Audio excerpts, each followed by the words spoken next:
বাংলাদেশি তরুণী সুবর্ণা আক্তারের প্রেমের টানে পটুয়াখালীর দশমিনা উপজেলার বাঁশবাড়িয়া ইউনিয়নের মধ্যগাছানি গ্রামে ছুটে এসেছেন দিলশান মাদুরাঙ্গা নামের এক শ্রীলঙ্কান যুবক। তিনি পটুয়াখালী আসেন এবং ইসলামী শরিয়া মেনে পারিবারিক সম্মতিতে তাদের বিবাহ হয়। বিষয়টি জানাজানি হলে উপজেলার মানুষ এই নবদম্পতিকে এক নজর দেখার জন্য সুবর্ণার বাড়িতে ভিড় করতে থাকে।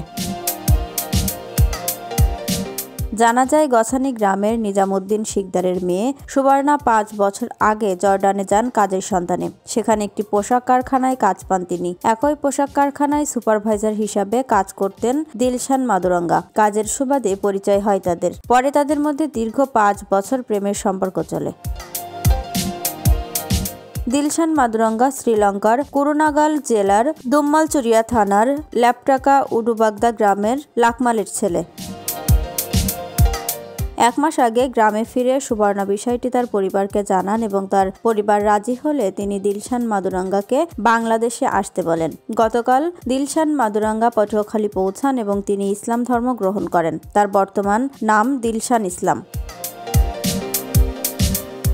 শ্রীলঙ্কান পাত্র দিলশান মাদুরাঙ্গা ওরফে দিলশান ইসলাম বলেন, আমরা দুইজন একই গার্মেন্টসে কাজ করতাম। সেখানে আমাদের পরিচয় হয়। গত ৫ বছরের সম্পর্ক।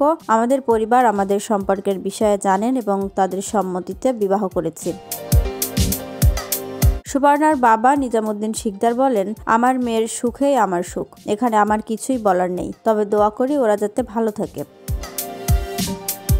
এ বিষয়ে দশমিনা থানার ভারপ্রাপ্ত কর্মকর্তা মোহাম্মদ আব্দুল আলিম বলেন, আমরা শুনেছি শ্রীলঙ্কার এক নাগরিক প্রেম ঘটিত কারণে দশমিনা এসেছেন, কিন্তু তার নাম ঠিকানা কিছুই জানি না।